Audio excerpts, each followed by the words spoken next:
ഇന്ന് ഞങ്ങൾ പള്ളിയിൽ പോയിട്ട് വരുന്ന വഴിയാണ് കേട്ടോ. നല്ലൊരു ദിവസമായിരുന്നു. കുറച്ച് വെയിലൊക്കെ ഉള്ളൊരു ദിവസമാണ് കേട്ടോ. തണുപ്പൊക്കെ പതുക്കെ മാറി വന്നിട്ടുണ്ട്. അപ്പോൾ ഇന്ന് ഞാൻ ഉണ്ടാക്കാൻ പോകുന്നത് നമ്മൾ തേങ്ങ അരച്ച മീൻ കറിയും മാങ്ങാ പച്ചടിയാണ്. ആദ്യം തന്നെ നമുക്ക് മീൻ കറി വെക്കാം. അതിനുവേണ്ടി പാൻ അടുപ്പത്ത് വെച്ചിട്ടുണ്ട്, വെളിച്ചെണ്ണ ഒഴിച്ചിട്ടുണ്ട്. അതിനകത്തേക്ക് ഉലുവ ഇട്ട് പൊട്ടി വരുമ്പം നമ്മൾ ഉള്ളിയും വെളുത്തുള്ളി, ഇഞ്ചി, പച്ചമുളക്, കറിവേപ്പില ഇത്രയും നന്നായിട്ടൊന്ന് വഴറ്റിയെടുത്തിട്ടുണ്ട്. ആ സമയത്തിന് ഇതിൻ്റെ അരപ്പുണ്ടാക്കാം. തേങ്ങ, മല്ലിപ്പൊടി, പിന്നെ കുറച്ച് മഞ്ഞൾപ്പൊടി, മുളക് പൊടി, പിന്നെ പപ്പറിക്ക ഇത്ര ഇട്ടിട്ടുണ്ട്. അത് കുറച്ച് വെള്ളം കൂടെ ഇട്ട് നമ്മൾ നന്നായിട്ടൊന്ന് മിക്സ് ചെയ്തിട്ടുണ്ട്. ഇതെല്ലാം അരച്ച് വന്നിട്ടുണ്ട് കേട്ടോ. ഇനി നമ്മൾ ഇതിനകത്തേക്ക് ഇതെല്ലാം മൂത്തിട്ടുണ്ടല്ലോ, അതിനകത്തേക്ക് തേങ്ങ അരച്ച് ചേർത്തിട്ടുണ്ട്. ഇത് നന്നായിട്ട് അതിൻ്റെ വെള്ളം വറ്റുന്നത് വരെ നമുക്കൊന്ന് ഇളക്കിയെടുക്കാം. ഇത് കണ്ടോ, ഇതിൻ്റെ വെള്ളമൊക്കെ വറ്റി വന്നിട്ടുണ്ട്. ഈ സമയമാകുമ്പോഴത്തേനും ഇതിനകത്തേക്ക് കുറച്ച് വെള്ളവും കൂടെ ചേർത്തിട്ടുണ്ട്. നന്നായിട്ട് മിക്സ് ചെയ്യുക. അതിനകത്തേക്ക് പിന്നെ ചേർക്കുന്നത് കുടംപുളിയാണ്. അത് കുറച്ച് സമയം വെള്ളത്തിൽ ഇട്ടിരുന്നതാണ് കേട്ടോ. പിന്നെ ആവശ്യത്തിനുള്ള ഉപ്പോടെ ഇടുക.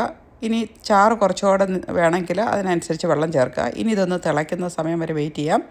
ഇതെല്ലാം തിളച്ച് വന്നിട്ടുണ്ട്. ഇതിനകത്തേക്ക് നമ്മൾ ക്ലീൻ ചെയ്ത് വെച്ചിരുന്ന മീൻ അങ്ങോട്ട് ചേർത്ത് കൊടുക്കുക. അത് കഴിഞ്ഞ് ജസ്റ്റ് ഒന്ന് ഇളക്കിയിട്ട് നമ്മളത് നല്ലതായിട്ട് തിളയ്ക്കുന്നവരെ ഒന്ന് വെയിറ്റ് ചെയ്യുക. അപ്പോൾ നമ്മുടെ മീൻ കറി റെഡി ആയിട്ടുണ്ട്. ഇനി ഇത് പച്ചടി ഉണ്ടാക്കാം.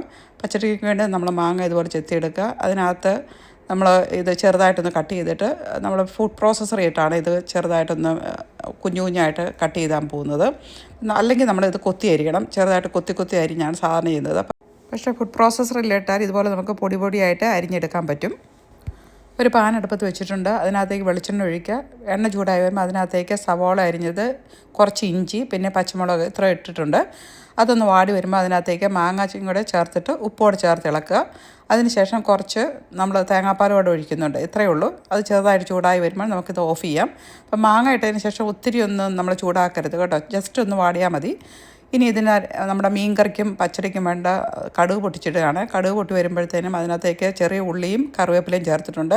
അപ്പോൾ ഇത് രണ്ടും നമ്മൾ മീൻ കറിക്കകത്തോട്ട് കുറച്ചിട്ടിട്ടുണ്ട്. അതുകൂടാതെ നമ്മുടെ പച്ചടിക്കകത്തും ചേർത്തിട്ടുണ്ട്. അപ്പോൾ രണ്ടിനും കൂടെ ഒന്നിച്ചാണ് കടുക് പൊട്ടിച്ചത്. ഇനി നമുക്ക് ചോറിന് കുറച്ച് ചോറെടുത്തിട്ടുണ്ട്. അതിനകത്തേക്ക് കുറച്ച് ക്യാബേജ് തോരൻ നമ്മൾ എടുത്തിട്ടുണ്ട്. പിന്നെ നമ്മൾ നേരത്തെ ഉണ്ടാക്കിയ പച്ചടി ഉണ്ടല്ലോ, അതുകൊണ്ട് ഇതിനകത്തേക്ക് ഒഴിച്ചിട്ടുണ്ട്. പിന്നെ കുറച്ച് ചമ്മന്തി ഇവിടെ നേരത്തെ ഉണ്ടാക്കി ഇരിപ്പുണ്ടായിരുന്നു.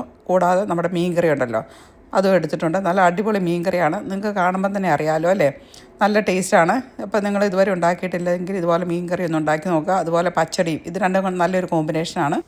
മാങ്ങാപ്പച്ചടിയൊക്കെ പെട്ടെന്ന് തന്നെ ഉണ്ടാക്കാൻ പറ്റുന്ന ഒരു കറിയാണല്ലോ. അപ്പോൾ എന്തായാലും ട്രൈ ചെയ്ത് നോക്കിയിട്ട് അഭിപ്രായം പറയണേ.